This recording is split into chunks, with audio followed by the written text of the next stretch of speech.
Chaque club de football a son histoire. Chaque club de football a connu la joie des titres ou des montées en première division, les grandes affiches d'un soir de Ligue des Champions ou des victoires plus modestes.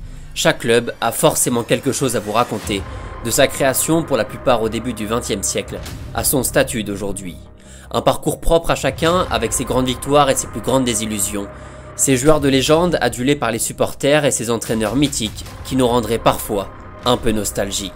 Vous l'avez bien compris, aujourd'hui, on va parler d'un club en particulier, un club omniprésent sur le devant de la scène depuis des décennies, un club qui déchaîne les passions aux quatre coins du monde, le FC Barcelone. Alors on prend directement la direction de l'Espagne, on va revenir sur l'histoire du club catalan depuis sa création autour de 7 dates clés qui ont construit ce qu'il représente aujourd'hui. Bienvenue à toutes et à tous pour cette nouvelle série intitulée Histoire de club. Bienvenue pour le premier épisode.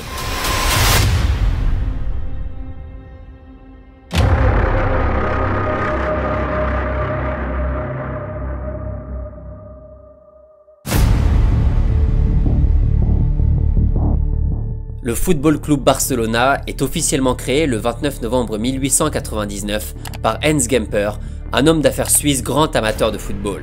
Il monte rapidement une équipe autour de plusieurs joueurs étrangers, dans une ville en pleine effervescence industrielle et sportive, notamment parmi les classes les plus riches, un climat idéal pour l'apparition des modèles de loisirs actuels. Très vite, l'engouement autour du club grandit et les premiers trophées ne tardent pas à venir garnir le palmarès des Blaugrana et de ses très nombreux socios. Dès les années 2010, doté d'un stade et d'une communauté forte, le club remporte ses premières Coupes d'Espagne et plusieurs championnats catalans, portés par les grands noms du football espagnol de l'époque, notamment Pepe Samitier, l'emblématique gardien Ricardo Zamora et le jeune surdoué Paulinho Alcantara. Les années passent, le club se structure et rassemble une large communauté de supporters, dont la plupart voient en le FC Barcelone une façon différente d'affirmer ses revendications identitaires et les tendances séparatistes catalanes. En 1929, au vu de la popularité montante d'un sport qui se fait doucement une place dans le paysage social européen, la Fédération espagnole décide de lancer le premier championnat d'Espagne afin de rassembler les 10 meilleures équipes du pays. Depuis son stade des Corts, construit en 1922 et qui pouvait accueillir déjà plus de 20 000 personnes, le club catalan remporte la première édition au nez et à la barbe du Real Madrid et de l'Athletic Bilbao. La popularité du club ne fait alors que grandir et les supporters s'engagent autour d'un projet qui devient rapidement le porte-parole sportif de la région catalane. On doit faire un saut dans l'histoire de quasiment 30 ans. La Grande Dépression et la Seconde Guerre mondiale sont passées par là, impactant un club au cœur des tensions politiques et sociales espagnoles. En d'autres termes, à cause de gros problèmes économiques et faisant face à une répression militaire et donc une diminution drastique de ses membres, ses supporters, le club a failli disparaître. D'ailleurs, en 1938, les frappes de l'armée de l'air italienne de Mussolini, en soutien aux nationalistes espagnols, ravagent complètement la ville de Barcelone et les locaux du club catalan. Ce dernier va devoir faire avec la présence de l'armée franquiste qui s'introduit directement dans la direction du FC Barcelone, en lui laissant tout de même une certaine liberté dans la prise de décision. Du coup, tout va très vite se relancer. Dans les années 50, le club frappe un grand coup en recrutant l'attaquant hongrois Laszlo Kubala, toujours 4e meilleur buteur de l'histoire du club à l'heure où l'on parle. Grâce à lui et à une équipe qui marche merveilleusement bien, le club réalise le doublé Coupe-Championnat en 52 et 53. Avec l'arrivée également en attaque de Luis Suarez, qui doit compenser l'échec du transfert d'Alfredo Di Stefano parti du côté du Real Madrid, dans des circonstances qui ont fait polémique avec la supposée intervention du régime franquiste dans le transfert, le FC Barcelone a retrouvé son standing et une communauté de socios qui augmente d'année en année. Fort de ce rebond et de cette envie très forte de réussir sur la scène européenne, le club et son président Francesc Miró Sans prennent la décision de construire un stade hors du commun. Un édifice de 93 000 places appelé le Camp Nou, littéralement le nouveau terrain, pour accueillir ces dizaines de milliers de membres et les fédérer autour du projet catalan. Inauguré en 1957, il donne une autre dimension au club qui remporte 2 ans plus tard un nouveau championnat et accède même en 1961 à sa première finale de Coupe d'Europe des clubs champions. 61, clássico. Real Madrid na época era a equipe, né, da Europa. Tinha vencido 5 vezes a Copa Europa. Eu consegui marcar o gol da vitória no Camp Nou, né? Gol que é da história do Barcelone. Après une victoire magnifique contre les favoris madrilènes qui venaient de remporter la compétition 5 fois consécutivement, le Barça a de nouveau l'occasion d'écrire son histoire. Mais lors d'une finale riche en spectacles et en buts, le Benfica Lisbonne soulève le trophée après une victoire 3-2. Un sacré coup de massue pour le club catalan. Il arrive souvent qu'une personne incarne à elle seule l'essence du football proposé par un club durant des décennies entières. Quand Johan Cruyff débarque à Barcelone en 1973 depuis l'Ajax d'Amsterdam, le club est en plein doute et n'a gagné que 3 petites coupes d'Espagne depuis sa finale perdue contre Lisbonne. Du coup, le néerlandais va tout changer. Celui que l'on décrit directement comme le sauveur l'annonce dès son arrivée. Je ne promets pas forcément de titre, mais du spectacle. J'ai l'intention de marquer une époque exceptionnelle dans ce club. Decided to go 3 years ago. It always has been one of the favorite clubs to me. Very attractive to me to play in Spain a few years. You see more of the football when you're 22, 23. And I think the best time, by routine, by everything else, is about 26, 27. So you reckon you're now about at your peak? I hope so, yeah. Sous les ordres de Rinus Michels, son coach à l'Ajax et pionnier du fameux football total, Johan Cruyff se régale et le Barça retrouve de sa superbe en écrasant le Real Madrid 5-0 à l'extérieur et en remportant le championnat 74. Une certaine idée du football orchestrée par le meilleur joueur européen de l'époque qui redonne le sourire à un club qui patauge depuis déjà plusieurs années. L'aura du joueur en Catalogne est sans précédent pour les socios. L'impact de Cruyff à Barcelone et la passion qui le lie avec les supporters blaugrana va bien au-delà de ses performances sur le terrain. Le Hollandais s'oppose à l'oppression franquiste et n'hésite pas à nommer son premier fils Jordi, né en 1974, un prénom qui était interdit à l'époque par le gouvernement espagnol. Cette image du rebelle qui n'hésite pas à exprimer publiquement ses opinions, couplée à son jeu offensif et toujours vers l'avant, font de lui une icône catalane et l'un des joueurs les plus marquants de l'histoire du club.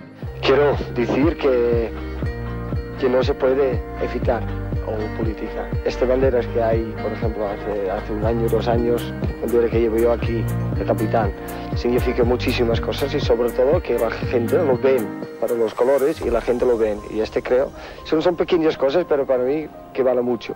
No solo digo los jugadores, pero reflejan el campo. Y por eso Barcelona no se puede decir otra cosa que es más que un club. Après plusieurs années à Barcelone et une dernière Coupe du Roi remportée contre Las Palmas, Johan Cruyff quitte la Catalogne en 1978 pour filer aux États-Unis. Un départ dur à encaisser pour les supporters blaugrana, mais qui ne sera finalement que temporaire.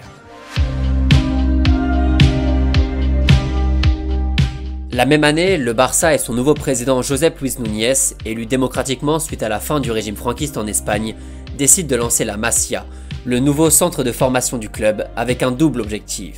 D'abord, ils veulent créer une sorte d'identité de jeu barcelonaise inculquée très tôt chez les jeunes, des fondamentaux tactiques et techniques qui vont faire la gloire de la Masia. Les jeunes sont formatés selon des principes de jeu définis pour les préparer au mieux à intégrer le groupe professionnel. Une véritable usine à talent reconnue mondialement pour sa qualité de formation et les nombreux champions qu'elle a comptés dans ses rangs.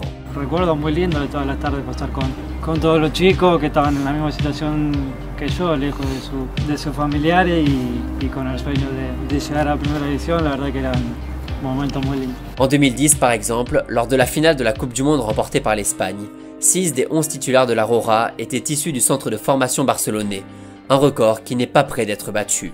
Mais le club avait aussi un deuxième objectif, beaucoup plus pragmatique. Financièrement, être capable de sortir des joueurs de grande qualité directement depuis son centre permet de faire de sacrées économies. Surtout après les folies faites pour l'arrivée du Hollandais volant en Catalogne en 1973 et pour l'accueil de Diego Armando Maradona 10 ans plus tard, les 2 transferts ayant eu lieu pour des sommes records à l'époque. La création de la Masia marque donc un tournant stratégique pour le club, un pari sur la jeunesse pour forger l'identité barcelonaise qui va très vite porter ses fruits. Après l'échec de 61 et un deuxième en 86 contre le Steaua Bucarest en finale de Coupe des clubs champions européens, le club attend toujours son heure de gloire dans la plus grande compétition du vieux continent. Pour cela, le FC Barcelone demande à Johan Cruyff de revenir au club pour prendre en main l'équipe en 88, la forger à sa manière et la mener vers les sommets. Avec le recrutement de plusieurs grands noms, dont Ronald Koeman, Hristo Stoichkov ou encore Michael Laudrup, associés à l'émergence de jeunes issus de la Masia, dont Albert Ferrer et Pep Guardiola, le FC Barcelone propose un football spectaculaire qui fait rêver l'Europe et renverse l'Espagne. Johan es la persona más influyente en el fútbol europeo de los últimos 40-50 años. Ha instaurado una forma de jugar en 2 impresionantes clubes como el Ajax de Amsterdam y el Fútbol Club Barcelona. Johan cambió la mentalidad del Fútbol Club Barcelona. El Barcelona actual, que en los últimos 10-15 años ha dominado Europa y ha dominado el mundo, no se podría entender sin su llegada. En ramenant 4 championnats d'Espagne de suite entre 91 et 95, Cruyff et sa Dream Team reprennent le contrôle et écartent enfin le Real Madrid, qui avait la main mise sur le championnat depuis de longues années. Mais surtout, grâce à un jeu basé sur le mouvement et la permutation constante de ses joueurs sur le terrain, le gardien étant selon Cruyff son premier attaquant et l'attaquant son premier défenseur, les Blaugrana retournent en finale de Coupe d'Europe en 1992. Face à eux, les Italiens de la Sampdoria ne vont pas laisser beaucoup d'espace aux Barcelonais pour développer leur jeu. Alors à la 112e minute, c'est sur un coup franc lointain que la situation va se décanter.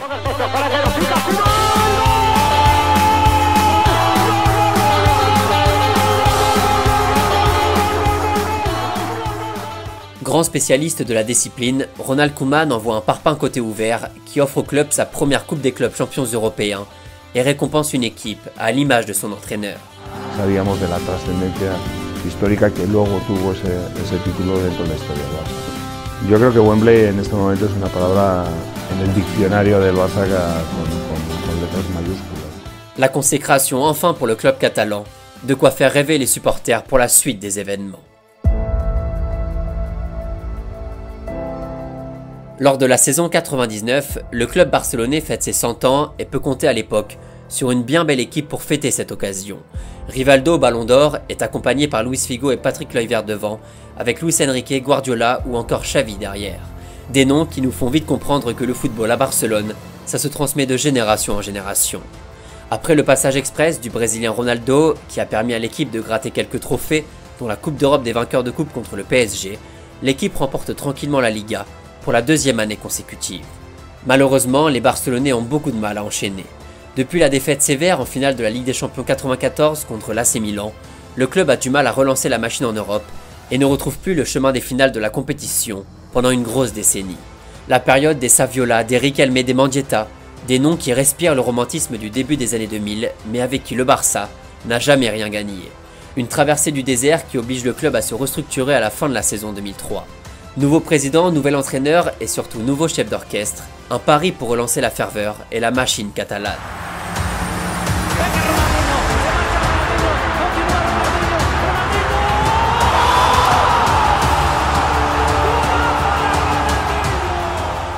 Avec l'arrivée de Samuel Eto'o en attaque, l'éclosion d'un bon petit jeune au milieu et la prise de pouvoir en défense d'un autre joueur tout droit sorti de la Masia, le club continue de progresser sous les ordres de Frank Rijkaard. Une équipe très équilibrée qui tourne beaucoup mieux, aussi bien en championnat que sur la scène européenne, jusqu'à cette belle soirée du 17 mai 2006. Une finale de rêve, Barcelone-Arsenal, une finale qui s'annonce joyeuse et pétillante.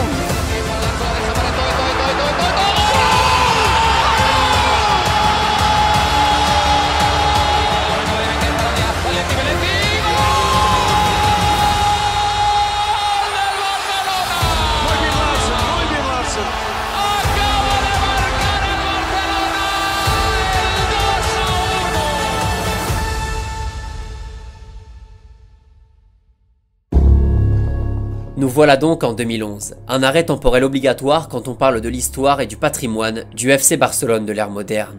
L'équipe est dorénavant sous les ordres de Pep Guardiola, nourrie par les principes de jeu de son entraîneur hollandais du début des années 90. La pression très haute, un jeu de possession fait de petites passes rapides, des joueurs toujours en mouvement avec une vision du jeu très au-dessus de la moyenne. Un véritable cauchemar qui sévit chaque week-end en Espagne et en Europe, de l'automne au printemps. I no parlaran d'allò de quants títols van guanyar, sinó com ho varen fer. Però si dura 20 anys, és que fa 20 anys la gent s'ho va passar molt bé veient. Bercé par un milieu générationnel et un soliste argentin qui aurait très bien pu jouer à leur place étant donné son volume de jeu, les Blaugrana proposent un football remarquable au point de le rendre si facile.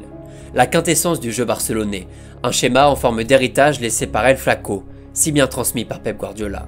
Tous les joueurs sont concernés, ça bouge, ça permute, ça demande, ça appelle constamment, les rôles bougent mais la thématique reste la même.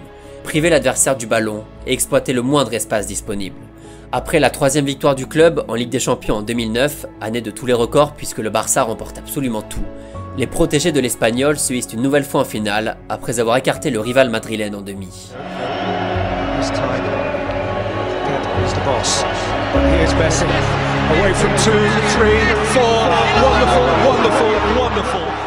En finale, Manchester ne fait pas le poids face au collectif barcelonais et prend l'ouragan Messi-Villa Pedro en plein visage.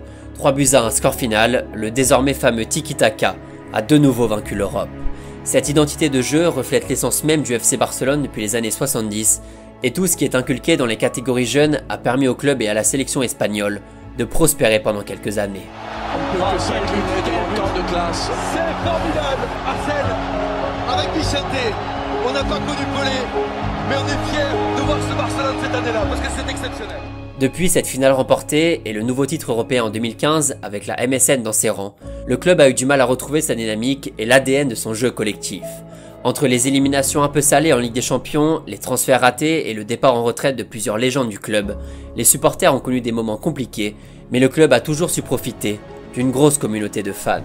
À l'heure de la reconstruction et des belles promesses affichées par l'équipe de Xavi, portée par plusieurs pépites issues de la Masia, l'espoir d'un avenir meilleur à court terme est bien présent, et la flamme des socios toujours aussi puissante. Tout ça pour essayer de rappeler que le FC Barcelone est toujours plus qu'un club.